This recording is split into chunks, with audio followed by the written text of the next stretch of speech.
Olá, pessoal, tudo bem? Bom, a gente vai começar uma unidade nova em filosofia aqui no capítulo 10, falando de poder e política. Essa unidade, que é a 4, o tema dela é como nos relacionamos em sociedade. Lembrando que lá em sociologia a gente viu aquele assunto sobre o poder e democracia no Brasil, que é bem relacionado com o que a gente vai ver agora na questão de poder e política. Pessoal, mas de onde será que vem então esse termo política? O que ele significa? A gente pode citar muitas coisas relacionadas ao termo política, mas o essencial é sabermos que política vem do grego politica, referente aí a assuntos públicos, ciência política, relativa ali da polis grega. Então surgiu ali da polis grega o termo política, que a gente pode dizer que é uma ciência do governo das nações, arte de regular as relações de um Estado com os outros Estados, sistema particular de um governo, pode ser um tratado de política, pode ser um modo de haver-se em assuntos particulares a fim de obter o que se deseja, esperteza, finura, maquiavelismo, aqui em relação a Nicolau Maquiavel, cerimônia, cortesia, civilidade e urbanidade. Olha quantos preceitos está envolvido e muitos outros subentendidos aqui no termo política. Bom, muitos consideram política, olha, um bicho de 7 cabeças, e realmente é, pessoal. Difícil a gente falar sobre política, mas o essencial também é a gente saber que quando não nos interessamos nem o mínimo necessário por política e tudo que diz respeito a ela, corremos o risco, sim, de não saber o que nos cabe cobrar, de quem devemos e que é, de fato, responsabilidade dos nossos representantes. Bom, em nossos dias, muitas pessoas pensam que a política é algo distante, que só diz respeito àqueles que se dedicam a ela profissionalmente, assumindo cargos públicos ou participando da administração de cidades, estados e países. E é comum acreditar que os cidadãos precisam apenas se preocupar com o voto, na época das eleições. Mas será mesmo assim? O que a filosofia nos fornece são elementos para pensar a política de forma mais abrangente e nos mostra que somos sim seres políticos, que agimos politicamente ao nos relacionarmos com as pessoas com as quais convivemos. Então a gente sim pratica política muito mais do que pensamos no nosso cotidiano. Aqui tem uma tirinha da Mafalda, um personagem que eu gosto bastante. Então aqui no diálogo eles dizem: caramba, que calor, uf! E por causa do governo, não é? Não, Guile, é porque é verão. Oh, coitadinho, ainda não sabe dividir muito bem as culpas. Então, o que isso dá a entender para a gente? Que a política não acontece apenas nos meses que antecedem as eleições e tampouco se resume ao dia da votação.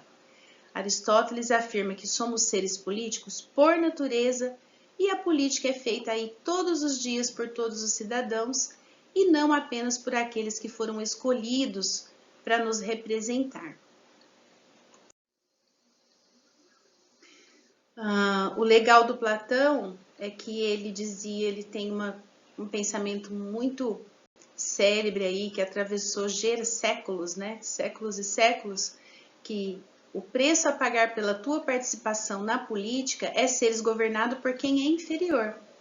E ele também dizia que todo político deveria ser antes um filósofo, ou um filósofo é que deveria se tornar um político.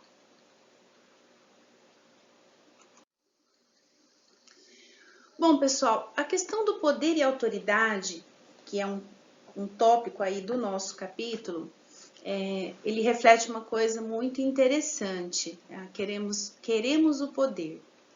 A gente pensa que poder e autoridade têm o mesmo significado, mas não tem.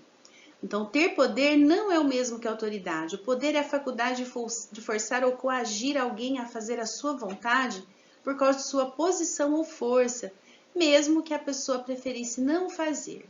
A autoridade é a habilidade de levar as pessoas a fazerem de boa vontade o que quer, por causa de sua influência pessoal.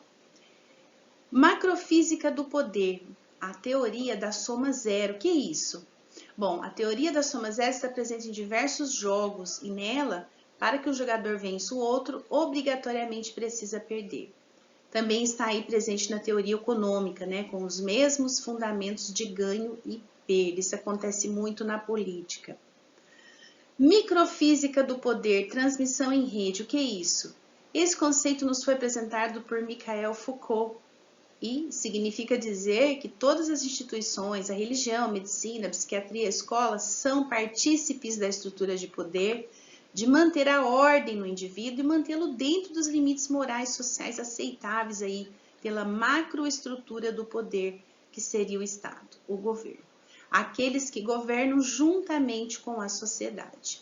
Então, a gente pode pensar que isso aqui é de dentro para fora, né? Essa transmissão em rede, e a macrofísica seria de fora para dentro, aí com a teoria da soma zero. Continuando esse tema da microfísica e do poder em Foucault, tem uma indicação de um filme que está até aí no livro, na página 208, que se chama O Processo, que é um filme bem legal aí do Franz Kafka. Ele discute aí relações de poder. Quem tiver condições de assistir, o Anthony Hopkins, é um filme bem legal, tá? Bom, mas o que Foucault diz? O poder não pode ser concebido como repressão, interdição, a proibição, a lei, submissão da vontade dos governados à dos governantes. Tecnologia do poder, maquinaria. O poder está em tudo, não só na política. Ele se apresenta numa imensa rede que engloba aí tudo e todos. E sua teoria está baseada em 5 pontos. Primeiro, o poder se exerce. Segundo, as relações de poder são imanentes. O que é isso? Faz parte da natureza humana. O poder vem de baixo, porque a gente pensa que o poder vem somente de cima, né? Não. O poder vem de baixo, segundo Foucault. As relações de poder são intencionais e se há poder, há sempre uma resistência. Eu não sei se vocês já assistiram o filme O Grande Ditador aqui com Charlie Chaplin. Isso é discutido muito também nesse filme. Tem uns entraves bem legais sobre poder e autoridade nesse filme. Então, tem algumas frases. O poder consiste num conjunto de relações de forças que indivíduos ou grupos sociais estabelecem entre si a partir da posição que ocupam na sociedade. Tem um outro que diz: o objetivo do poder é manter a ordem, assegurar a defesa e promover o bem-estar da sociedade. É realizar, enfim, o bem público, que seria aqui o ideal, né, pessoal? O verdadeiro sentido do poder ou dominação estatal não é que alguns homens estão submetidos a outros, mas sim o de que todos os homens estão submetidos às normas. E qual seria então o pensamento político grego? Bom, Platão, um dos maiores filósofos aí que a gente pode dizer que tem aí a questão da república, foi uma grande obra dele. Nesse diálogo, Platão afirma que uma cidade perfeita seria aquela governada pelos mais sábios, praticantes da filosofia e donos de um caráter racional, razão, irracível, destemidos e concupiscível, sobrevivência. Com essa divisão os filósofos seriam governantes melhores, porque por meio do exercício da razão podemos contemplar a ideia de justiça e governar justamente. Olha o que eu disse para vocês. Afirmou que os reis ou todos os governantes deveriam se tornar filósofos ou os filósofos se tornarem reis. Então, uma cidade justa possibilitaria aí que cada um fosse feliz e capacitado. Já Aristóteles, aqui eu vou citar, né, Platão e Aristóteles, ele tinha a teoria do bem comum. O bom governo é aquele que visa o bem comum a interesse coletivo, única maneira de garantir a felicidade de todos. E o mau governo é aquele em que o interesse de quem governa se sobrepõe ao interesse da coletividade. Definiu 3 formas puras e degeneradas de governo. Ambos podem degenerar-se. Quer dizer, todos podem ser bons ou ruins, tá? Degenerar aqui.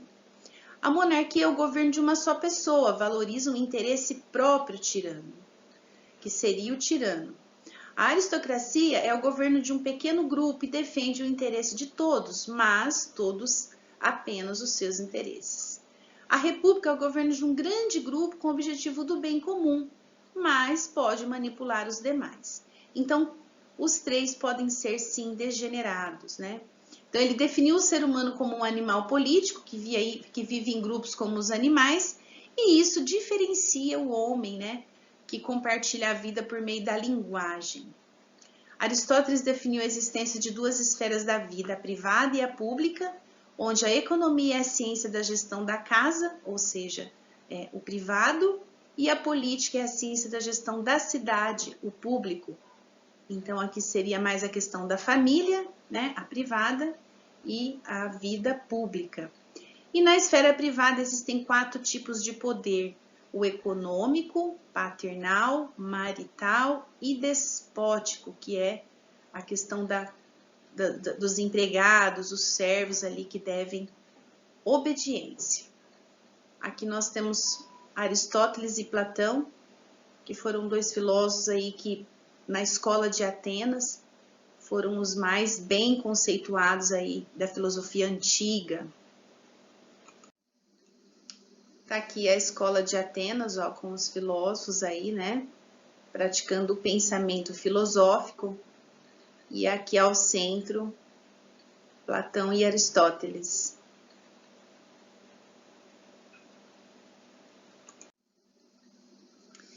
E vamos falar de Nicolau Maquiavel, transformações no pensamento político. Ele chegou fazendo transformações. Então, a influência sobre o mundo moderno e contemporâneo foi a marca registrada de Nicolau Maquiavel. Segundo ele, a política seria entendida e praticada de forma objetiva e circunstancial. A política moderna deveria estar atenta aos acontecimentos do presente, e ele rompeu com a visão e práticas de políticas tradicionais. Ou seja, ele chegou criticando tudo que se fazia a respeito de política. Foi uma figura assim bem emblemática ali do Renascimento, considerado o fundador da teoria política moderna. Enquanto o pensamento antigo se preocupava em estabelecer os fundamentos da política e definir o que ela deveria ser, Maquiavel procurou mostrar o que ela efetivamente é. A sua teoria política é realista por se ocupar das coisas como são, né? E utilitarista na medida em que dá conselhos sobre como governar. O Príncipe e as Artes de Governo, a sua grande obra, o livro O Príncipe, tornou-se um clássico sobre a arte de governar e é referência até hoje para alguns políticos ou estudiosos aí de ciência política, enfim, todos que se profissionalizam aí ou que trabalham nessa área. Em sua teoria política sobre a ação dos governantes, ele tem 2 conceitos fundamentais: virtu, do grego aqui virtude, e fortuna, sorte. Então é capacidade versus controle. O que é isso? Ele dizia que o bom governante é, portanto, aquele que sabe agir nas situações conflituosas, impondo sua ordem, aliando a virtude e a fortuna a fim de se manter em posição de comando. Então ele dizia que aqui sim, que o governante ele tinha que sim que ter uma fortuna, porque só assim ele poderia ser uma autoridade. E o maquiavelismo ou maquiavélico, vocês já ouviram esse termo? Então, assim, hoje em dia se usa muito maquiavélico para distinguir uma pessoa desleal, ardilosa. A política atual condena o maquiavelismo.